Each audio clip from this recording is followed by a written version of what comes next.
Howdy YouTube, this is The Green Cabbie, and today we're going to do some more silver coin rolling. We're going to do a treasure hunt today, and we're going to go ahead and dive into this $500 in halves to see if we can find any silver. Now, the price of silver has gone down recently, so we like to use this strategy. Hopefully sometimes when the price goes down, people start throwing coins away and they don't care. And so a lot of them will get back into circulation. So hopefully we find 1, 2, 1,000 coins in here. Maybe, we'll see. But we're going to go ahead and dive into this new box. I'm going to go ahead and use my trusty butter knife to go ahead and get it open. As you see, it is a sealed box of 500 halves. So we'll just go ahead and slide that open real nice and quick. All right. And so we've got our $50 there. Now we picked these up at the bank. We picked ours up at Wells Fargo, and they actually have no fee for ordering them. Some banks may try to charge you, but what you want to do is you want to go ahead and ask ahead of time to see if they charge. Whether you have bank at Chase or anything like that, ask them if they can still order boxes of $500 in halves. And the great thing is if you don't find anything in here, you can just take that and you can use that cash. Now we have a federal credit union that we go to that allows you to go ahead and dump your coins. They have a coin sorter free for all members. And so you want to go ahead and ask your bank if they have coin sorters for free where they can just dump it in, count the coins, and give you a deposit slip or give you cash. Now, one tip and trick, you do not want to dump your coins at the same bank that you get them from, because then they may be leery of ordering you boxes because it does cost them money. So what we're looking for is we're looking for 1965 to 1970. Now, a lot of jokers in the other videos were telling me, oh, you know, you're going to find a bunch of 1970s, I'll take them all. It's very rarely, if you ever will find a 1970 silver $50. And the reason that is because all of the 1970s were only in mint sets. They were not circulated. So usually I'll tell people you're looking for 1965 to 1969, and then 1964 and before is 90% silver, and that's the jackpot we're looking for. So we're going to go ahead and dive into these, and we'll go ahead and see what we find. I don't think we'll need this big guy to open these up, so we're going to go ahead and put this to the side. And what I'm going to go ahead and do is just slice the rolls. We're going to open it up and see, and a lot of times you'll be able to see if you have a 90% silver, you'll be able to see it on the rim. It'll actually pop out of all the rest of them because it'll almost look white. So like in this one here, we don't have any that pop out instantly. So we'll just go ahead and look at them and see if there's anything in there. Remember, 40% silvers, especially dirty ones, can show up, and they will be 1965 to 1969 or 1970 if you will.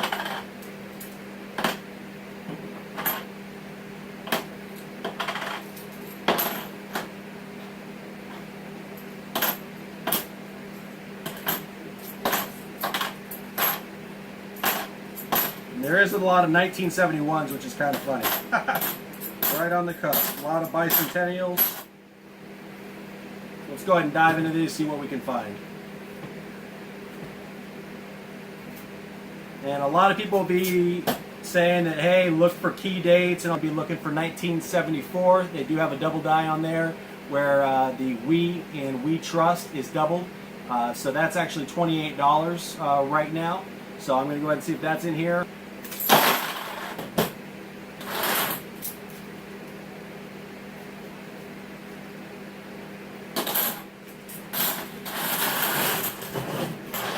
We're going to look for 90% silver, and then we'll go through and see if there's anything that I missed. But usually they'll pop out to you.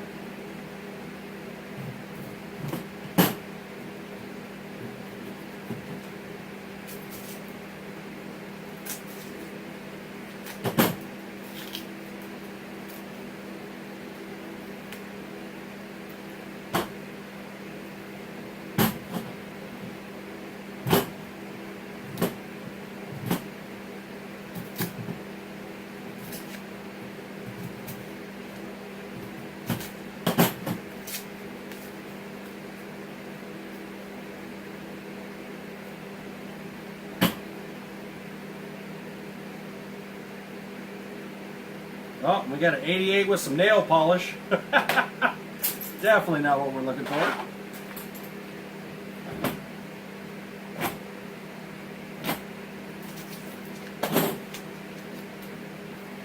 So I don't see anything of interest.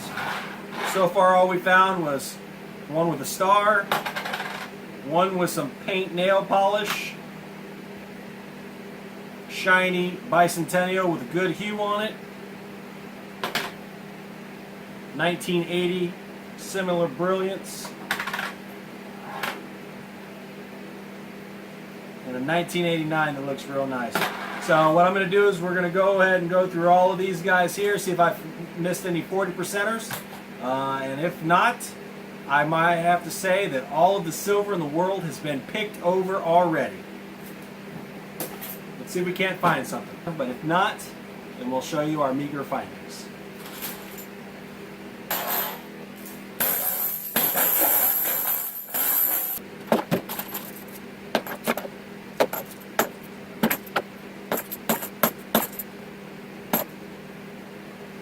Got a 1971, looks like someone either tried to crush it or melt it with acid.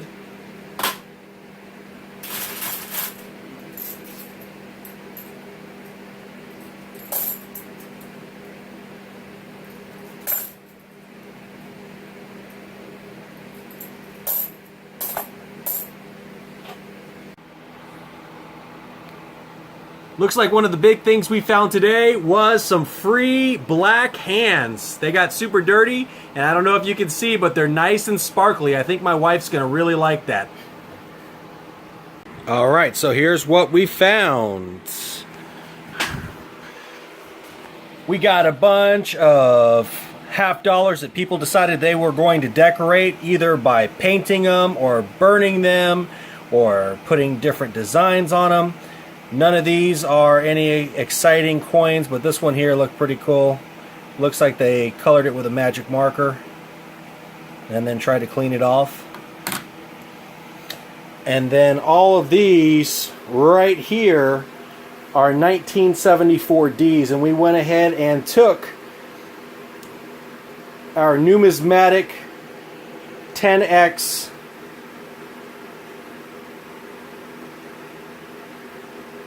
magnifying glass to see if we could find any 1974 D double dies of the obverse. This is what we were looking for right here. As you see, they got the double die on the W, on the R, the U, the S, and the 4, and on the T for Liberty right there. So we went ahead and went through all of them, and unfortunately none of them were a double die for 1974 D, but it was a pretty good hunt. So what we're going to do is we're going to go ahead and turn these in to our Federal Credit Union. We're going to go ahead and get our $500 back, and we're going to do our next hunt, and hopefully next time it will give us big piles of silver.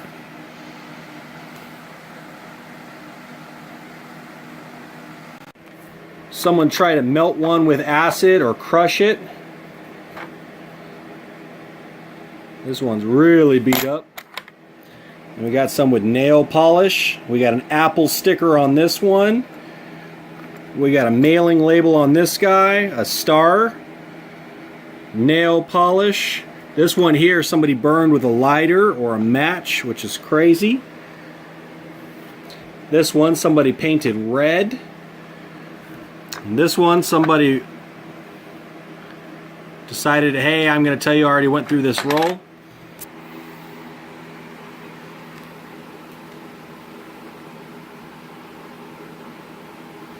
Every coin roll hunt is an adventure. Whether you find silver or a box full of history.